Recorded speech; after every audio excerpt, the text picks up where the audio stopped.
ਸਾਰੀ ਜ਼ਿੰਦਗੀ ਇਹਨਾਂ ਨੇ ਇੱਕੋ ਗੱਲ ਕੀਤੀ। ਪਤਾ ਕੀ ਗੱਲ ਕੀਤੀ ਬੇਟਾ? ਇਹਨਾਂ ਨੇ ਕਿਹਾ ਕਿ ਰੱਬ ਇੱਕੋ ਹੈ, ਤੁਹਾਡੇ ਸਾਰੇ ਕੰਮ ਅੱਲਾ ਕਰਦਾ ਹੈ, ਅੱਲਾ ਤੋਂ ਬਗੈਰ ਕੋਈ ਕੰਮ ਨਹੀਂ ਹੈ। ਅਸਾਂ ਜਿਹੜਾ ਬਾਬੇ ਨੇ ਠੇਕਾ ਲੈਵਾ ਨਾ ਕਿ ਸਾਡੇ ਕੋਲ ਆਓ, ਸਾਡੇ ਗਿੱਟੇ ਗੋਡੇ ਦਬਾਓ ਤੇ ਸਾਡੇ ਜੇਬ ਵਿੱਚ ਨੋਟ ਪਾਓ ਤੇ ਦਰਬਾਰ ਦੇ ਵਿੱਚ 1000 ਰੁਪਇਆ ਸੁੱਟੋ ਤੇ ਦਰਬਾਰ ਉੱਤੇ 10,000 ਦੀ ਚਾਦਰ ਪਾ ਦਿਓ ਤੇ ਬਾਬੇ ਵੀ ਤੁਹਾਡਾ ਕੰਮ ਕਰਦੇ ਨੇ। ਨਾ ਬਾਬਿਆਂ ਤੁਹਾਡਾ ਚਾਦਰਾਂ ਚੂਦਰਾਂ ਨਾਲ ਪੈਸੇ ਨਾਲ ਕੰਮ ਕੋਈ ਨਹੀਂ ਕਰਨਾ। ਪਤਾ ਕਿਉਂ ਨਹੀਂ ਕਰਨਾ? ਜਿਨ੍ਹਾਂ ਨੇ ਸਾਰੀ ਜ਼ਿੰਦਗੀ ਕੁੱਤੇ ਨਫਸ ਦਾ ਜਨਾਜ਼ਾ ਕੱਢਿਆ ਤੇ ਰੱਬ ਦੀ ਗੱਲ ਕੀਤੀ, ਅੱਜ ਉਹ ਗੱਲੇ 'ਚ ਪਏ ਸਾਡੇ ਤੁਹਾਡੇ ਨੋਟਾਂ ਦੇ ਤੇ ਨਹੀਂ ਨਾ ਮੁਹਤਾਜ। ਇਹ ਜਿਹੜੇ ਚਾਦਰਾਂ ਝਾੜਦੇ ਨੇ ਕਈ ਸਾਡੇ ਆ ਕੇ ਬੜਾ ਖੁਸ਼ ਹੋ ਕੇ ਦੱਸਦੇ ਨੇ ਕਿ ਮੈਂ 7 ਸ਼ਰੀਫ ਜਾ ਰਿਹਾ ਤੇ ਮੈਂ 5 ਲੱਖ ਦੀ ਚਾਦਰ ਬਣਵਾਈ ਹੈ ਤੇ ਬਾਅਦ 6 ਮਹੀਨੇ ਲੱਗੇ ਨੇ ਬਣਾਉਣ ਤੇ। ਮੈਨੂੰ ਇੱਕ ਦਿਨ ਇੱਕ ਬੰਦੇ ਨੇ ਵਿਖਾਈ ਸੀ ਚਾਦਰ 7 ਸ਼ਰੀਫ, ਕਿਹਾ ਮੈਂ 6 ਲੱਖ ਦੀ ਬਣਾਈ ਹੈ। ਮੈਂ ਕਿਹਾ ਸ਼ਹਬਾਜ਼ ਕਲੰਦਰ ਸਰਕਾਰ ਨੂੰ ਤੇ ਤੇਰੀ ਚਾਦਰ ਦੀ ਜ਼ਰੂਰਤ ਨਹੀਂ ਸੀ, ਤੇ ਜੇ ਆਪਣੇ ਮੁਹੱਲੇ ਦੀ ਕਿਸੇ ਧੀ ਦੀ ਚਾਦਰ ਤੇ 6 ਲੱਖ ਨਾਲ ਇੰਤਜ਼ਾਮ ਕਰ ਦਿੰਦਾ ਤੇ ਸ਼ਹਬਾਜ਼ ਦੀ ਰਾਜ਼ੀ ਹੋ ਜਾਂਦਾ। ਅਸਾਂ ਪਤਾ ਕੀ ਕੀਤਾ? ਅਸੀਂ ਇਹ ਦਰਬਾਰਾਂ ਦੀਆਂ ਜਿਹੜੀਆਂ ਚਾਦਰਾਂ ਤੁਸੀਂ ਅਕੀਦਤ ਨਾਲ ਚੜਾਉਂਦੇ ਹੋ, ਬਾਅਦ ਵਿੱਚ ਅਸੀਂ ਬਾਜ਼ਾਰ ਵਿੱਚ ਵੇਚ ਛੱਡਦੇ ਹਾਂ। ਇਹਨਾਂ ਚਾਦਰਾਂ ਚੂਦਰਾਂ ਦਾ ਦਮਾਲਾਂ ਜਿਹੜੇ ਅਸੀਂ ਪਾਉਂਦੇ ਹਾਂ, ਇਹ ਦਮਾਲਾਂ ਨਾਲ ਕੋਈ ਬਾਬੇ ਬੂਬੇ ਰਾਜ਼ੀ ਨਹੀਂ ਹੁੰਦੇ ਕਿ ਹੁਣ ਦਮਾਲ ਖੁਦ ਕੇ ਮੈਂ ਮਿਲਣਾ ਕਈ ਬੇਹੋਸ਼ ਹੋ ਜਾਂਦੇ ਨੇ। ਉਹ ਜਿਹੜਾ ਅੰਦਰ ਵਾਲਾ ਕੁੱਤਾ ਉਹ ਤੇ ਬੇਹੋਸ਼ ਹੋ ਜਾ ਨਹੀਂ ਤੇ ਇੰਜ ਲੋਕਾਂ ਨੂੰ ਵਿਖਾਉਣ ਲਈ ਅਸੀਂ ਡਰਾਮੇ ਕਰਨੇ। ਆਓ ਤੁਸੀਂ ਮੇਰੇ ਨਾਲ ਇੱਕ ਵਾਅਦਾ ਕਰੋ।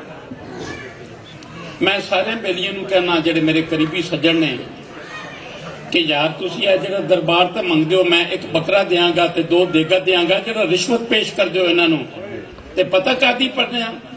ਸਾਡਾ ਫਸੇ ਦਾ ਕੰਮ ਹੁੰਦਾ, ਅਸੀਂ ਦੁਖੀ ਹੋਨੇ ਆ, ਪਰੇਸ਼ਾਨ ਹੋਨੇ ਆ, ਤਕਲੀਫਾਂ ਤੇ ਮੁਸ਼ਕਲਾਂ ਨੇ ਸਾਨੂੰ ਘੇਰਿਆ ਹੁੰਦਾ। ਅਸੀਂ ਉਹਨਾਂ ਮੁਸ਼ਕਲਾਂ ਤੋਂ ਨਿਜਾਤ ਲਈ ਨੇਕ ਬਣ ਜਾਂਦੇ ਆ। ਬਾਬੇ ਨੂੰ ਕਹਿੰਦੇ ਆ ਬਾਬਾ ਜੀ ਗੱਲ ਸੁਣੋ, ਬੜੀ ਉਮੀਦ ਰੱਖ ਕੇ ਆਇਆ, ਤੁਸੀਂ ਬੜੀ ਕਰਨੀ ਵਾਲੇ ਬਾਬੇ ਜੇ, ਮੇਰੀ ਕਦੀ ਇਹ ਮੁਸ਼ਕਲ ਹੱਲ ਹੋ ਜਾਏ ਤੇ ਮੈਂ 2 ਦੇਗਾ ਦਿਆਂਗਾ। ਜਿਸ ਬਾਬੇ ਨੇ ਸਾਰੀ ਜ਼ਿੰਦਗੀ ਇੱਕ ਲੁਕਮਾ ਰੋਟੀ ਦਾ 10 ਦਿਨਾਂ ਤੋਂ ਬਾਅਦ ਖਾਦਾ, ਅੱਜ ਉਹ ਸਾਡੀ ਤੁਹਾਡੀ ਦੇਗ ਦਾ ਮੁਹਤਾਜ ਹੈ। ਮੈਂ ਤੁਹਾਨੂੰ ਨਸੀਹਤ ਕਰਾਂਗਾ ਕਿ ਬਾਬੇ ਦੇ ਦਰਬਾਰ ਤੇ ਦੇਗ ਦੇਣ ਦੀ ਬਜਾਏ ਉਹ 2 ਦੇਗਾਂ ਜਿਹੜੀਆਂ 12,000 ਦੀਆਂ ਨੇ ਆਪਣੇ ਮੁਹੱਲੇ ਵਿੱਚ ਬੰਦਾ ਲੱਭੋ ਜਿਸ ਦੇ ਪੁੱਤਰ ਰਾਤੀ ਰੋ ਕੇ ਸੁੱਤੇ ਸਨ। ਕਿਉਂ ਪਤਾ ਜੇ ਕਿਉਂ? ਉਹ ਇਸ ਤਰ੍ਹਾਂ ਰੋ ਕੇ ਸੁੱਤੇ ਸਨ ਕਿ ਅੱਬਾ ਸ਼ਰੀਫ ਸੀ, ਗੈਰਤਮੰਦ ਸੀ, ਖੁਦਦਾਰ ਸੀ। ਉਹਨਾਂ ਕੇ ਪੁੱਤਰਾ ਸ਼ਾਇਦ ਅੱਜ ਆਟਾ ਕੋਈ ਨਹੀਂ ਤੇ ਮੈਂ ਕਿਸੇ ਦਾ ਹੱਥ ਫੈਲਾਣ ਜੋਗਾ ਨਹੀਂ, ਐਸੇ ਘਰ ਤੇ ਲੱਭੋ। ਫਿਰ ਵੇਖੋ ਤੁਹਾਡੇ ਨਾਲ ਕੀ ਕਰਦਾ। ਉਹ ਬੜਾ ਸੋਹਣਾ ਜੇ, ਪਤਾ ਕੌਣ? ਉਹ ਅੱਲਾ। ਉਹ ਇੰਨਾ ਹਸੀਨ ਜੇ ਅੱਲਾ, ਇਤਨਾ ਖੂਬਸੂਰਤ ਜੇ ਅੱਲਾ, ਇਤਨਾ ਆਲਾ ਅੱਲਾ ਜੇ। ਅਸੀਂ ਅੱਲਾ ਦਾ ਧਿਆਨ ਹੀ ਨਹੀਂ ਕਰਦੇ। ਸਾਡਾ ਅੱਲਾ ਨਾਲ ਕੰਮ ਹੀ ਕੋਈ ਨਹੀਂ ਪਾ ਜੀ। ਸਾਡਾ ਅੱਲਾ ਨਾਲ ਉਦੋਂ ਕੰਮ ਪੈਂਦਾ ਜਦੋਂ ਅਸੀਂ ਫਸ ਜਾਂਦੇ ਹਾਂ ਤੇ ਅਸੀਂ ਫਸਣ ਤੋਂ ਪਹਿਲੇ ਜੇ ਰੋਜ਼ ਹੀ ਅੱਲਾ ਨਾਲ ਗੱਲਾਂ ਕਰੀਏ ਤੇ ਜਿਹੜਾ ਕਹਿੰਦਾ ਮੈਂ ਸਮੀ ਹਾਂ ਤੇ ਸਮੀ ਨੂੰ ਅਸੀਂ ਸੁਣਾਉਂਦੇ ਹੀ ਨਹੀਂ। ਐ ਮੇਰੇ ਕੋਲ ਲੋਕ ਆਉਂਦੇ ਨੇ ਕਿ ਅਸਾਂ ਅੱਲਾ ਕੋਲ ਬੜੀਆਂ ਦੁਆਵਾਂ ਮੰਗੀਆਂ, ਬਾਬਾ ਅੱਲਾ ਸੁਣਦਾ ਹੀ ਨਹੀਂ। ਤੇ ਮੈਂ ਕਿਹਾ ਉਹ ਤੇ ਕਹਿੰਦਾ ਕਿ ਮੈਂ ਸੁਣਨਾ, ਤੁਸੀਂ ਸੁਣਾਉਂਦੇ ਨਹੀਂ ਉਹਨੂੰ। ਇੱਥੋਂ ਸੁਣਾਓ ਨਾ, ਰੱਬ ਨੂੰ ਰੱਬ ਮੰਨੋ ਤੇ ਅੱਲਾ ਕਰੀਮ ਇਹਸਾਨ ਫਰਮਾਨਗੇ। ਮੇਰੀ ਇਹ ਦੁਆ ਤੁਹਾਡੇ ਲਈ, ਆਓ ਇਹਨਾਂ ਬਾਬਿਆਂ ਦੀ ਅਸਲ ਰੂਹ ਨੂੰ ਜ਼ਿੰਦਾ ਕਰੀਏ। ਇਹਨਾਂ ਦੀ ਰੂਹ ਜਿਹੜੀ ਹੈ ਉਹ ਖਾਲਕੇ ਕਾਇਨਾਤ ਦੀ ਮਖਲੂਕ ਦੀ ਖਿਦਮਤ ਹੈ। ਆਓ ਇੱਕ ਦੂਜੇ ਨਾਲ ਨਫ਼ਰਤ ਨਾ ਕਰੀਏ। ਇਹ ਤੁਹਾਡੇ 'ਚ ਕੋਈ ਚੌਧਰੀ ਹੈਗਾ? ਹੱਥ ਤੇ ਖੜਾ ਕਰੋ। ਕੋਈ ਚੌਧਰੀ ਤੁਹਾਡੇ 'ਚ ਹੈ? ਅੱਛਾ, ਕੋਈ ਵੀ ਨਹੀਂ ਹੈ, ਬੜੇ ਮਸਕੀਨ ਲੋਕ ਨੇ। ਅੱਛਾ, ਮੈਂ ਚੌਧਰੀਆਂ ਪਾਜੀ, ਮੈਂ ਤੁਹਾਨੂੰ ਦੱਸਣਾ, ਅਗਰ ਤੇ ਬਾਜੀ ਦੁਨੀਆ ਤੇ ਚੌਧਰੀ ਬਣਨਾ, ਵੱਡਾ ਬਣਨਾ, ਕਾਉਂਸਲਰ ਬਣਨਾ, ਇਹ ਚੌਧਰਾਟ ਨਹੀਂ ਹੈ। ਨਫ਼ਰਤ ਨੂੰ ਆਪਣੇ ਪੈਰਾਂ ਦੇ ਹੇਠ ਥੁੱਕ ਕੇ ਤੂੰ ਸੁੱਤੇ ਪੈਰ ਮਾਰ, ਨਫ਼ਰਤ ਨੂੰ ਖਤਮ ਕਰ ਤੇ ਜਿਹਦੇ ਨਾਲ ਨਾਰਾਜ਼ ਹੈ ਭਾਵ ਨੂੰ ਰਾਜ਼ੀ ਕਰ ਤੇ ਫਿਰ ਤੇ ਚੌਧਰੀਆਂ ਤੋਂ ਵੈਸੇ ਕੋਈ ਚੌਧਰੀ ਕਰਦਾ। ਅਸੀਂ ਆਪਣੀ ਭੈਣ ਨੂੰ ਤੇ ਬੁਲਾਉਂਦੇ ਨਹੀਂ ਪਾਜੀ। ਪਤਾ ਭੈਣ ਨੂੰ ਕਿਉਂ ਨਹੀਂ ਬੁਲਾਉਂਦੇ? ਅਸੀਂ ਕਹਿੰਦੇ ਭੈਣ ਤੇਰੇ ਨਾਲ ਸਾਡੀ ਰਿਸ਼ਤੇਦਾਰੀ, ਕਬਰਾਂ ਅਲੱਗ ਨੇ, ਅੰਮਾ ਤੇ ਅੱਬਾ ਸਾਡੇ ਸਾਂਝੇ ਨੇ, ਇੱਕੋ ਮਾਪੇ ਦੇ ਪੁੱਤਰ ਆ, ਲੇਕਿਨ ਕਬਰਾਂ ਸਾਡੀਆਂ ਅਲੱਗ ਨੇ। ਪਤਾ ਕਿਉਂ ਅਲੱਗ ਨੇ? ਤੇਰੇ ਕੋਲ ਧੀ ਦਾ ਰਿਸ਼ਤਾ ਮੰਗਿਆ ਸੀ, ਤੂੰ ਸਾਨੂੰ ਨਹੀਂ ਦਿੱਤਾ। ਤੂੰ ਆਪਣੀ ਭੈਣ ਨਾਲ ਮੁਖਲਸ ਨਹੀਂ ਤਾਂ ਤੂੰ ਦੂਜੇ ਨਾਲ ਕਿਵੇਂ ਮੁਖਲਸ ਹੋਏਗਾ? ਆਓ ਬੇਟਾ ਇੱਕ ਦੂਜੇ ਨਾਲ ਵਾਅਦਾ ਕਰੀਏ, ਉਹਨੂੰ ਹਾਜ਼ਰ ਕਰਕੇ ਕਿ ਨਫ਼ਰਤਾਂ ਨੂੰ ਤਲਾਕ ਦੇ ਦਈਏ, ਨਫ਼ਰਤਾਂ ਤੋਂ ਦੂਰ ਇਖਤਿਆਰ ਕਰੀਏ। ਜ਼ਿੰਦਗੀ ਬੇਟਾ 4 ਦਿਨ ਦੀ ਹੈ ਤੇ ਵੱਡੇ ਭਾਈਓ 4 ਦਿਨ ਦੀ ਹੈ ਤੇ ਮੇਰੇ ਤੋਂ ਕਮ ਉਮਰੋਂ 4 ਦਿਨ ਦੀ ਜ਼ਿੰਦਗੀ ਹੈ। تو زندگی آپ ایویں کیوں نہ گزاریے جنہاں دا کلمہ پڑھنے جنہاں نے گزاری انک لعلی خلق عظیم. حضرت سیدہ عائشہ صدیقہ رضی اللہ تعالی عنہا کو پوچھا کہ حضور دا اخلاق تے دسو. آپ نے فرمایا انک لعلی خلق عظیم. جڑا اخلاق دا عظیم ترین درجہ اس تو سرکار دو عالم فیض نے. تے جے اسی انہوں نے کلمہ پڑھ دیا تے دو پھر باجی مینو فیس. کنجوسی نہ کرو, مارو اپنی جیباں چ ہاتھ پاؤ, مینو دو دیو گے نا مینو.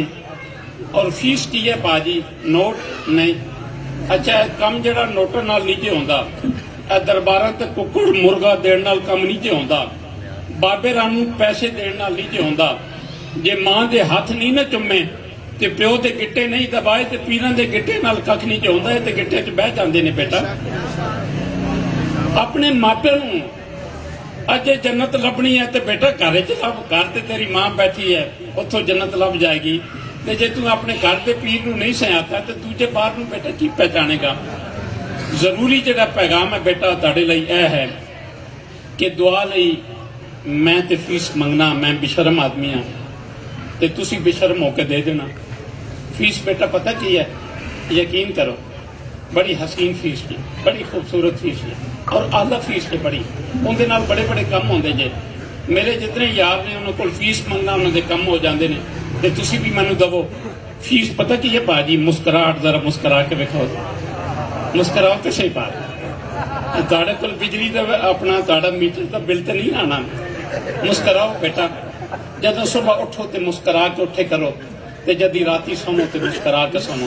راتی پتہ کیوں مسکرا کے سونا, این کر کے جات مارنی ہے تے رب نال گل کرنی ہے. سونے اللہ جڑا دن گزریا ویکھن والی اکھ تو دتی, سنن والے کن تو دتے, بولن والی زبان تو دتی, ہاتھ کرم تو دتے, چلن والا سارا کچھ تے تو دتا, روٹی تو دتی. تے میں سارا دن منی او جڑا تیرا شریک ہے جس دی وجہ تو ساڈے بابے آدم دی وجہ تو کٹ دیتا سی نا شیطان نے. سارا دن تو دی منی تے پھر مسکرانا اس تو ایڈا سونا. سارا دن میرا خیال رکھی, تیری منی تے ایک نہیں تے پھر پردہ بھی رکھے میرا. تے جدوں صبح اٹھنا نا بیٹا تے پھر مسکرانا تے رب نال گل کرنی کہ سچے ربا گل تے ہے جڑا کل دن گزر گیا سی نا اس تو بعد حقدار نہیں سا راتی تو ساری حفاظت کرتا. اتنا سونا ساری رات خیال رکھے, جیویں سا ایویں اٹھا دیتے. تے اسی مسکرانا سیکھیے, ایک دوجے نال مسکرا کے ویکھیے, نفرتوں ختم کریے. میں شکر گزار ہاں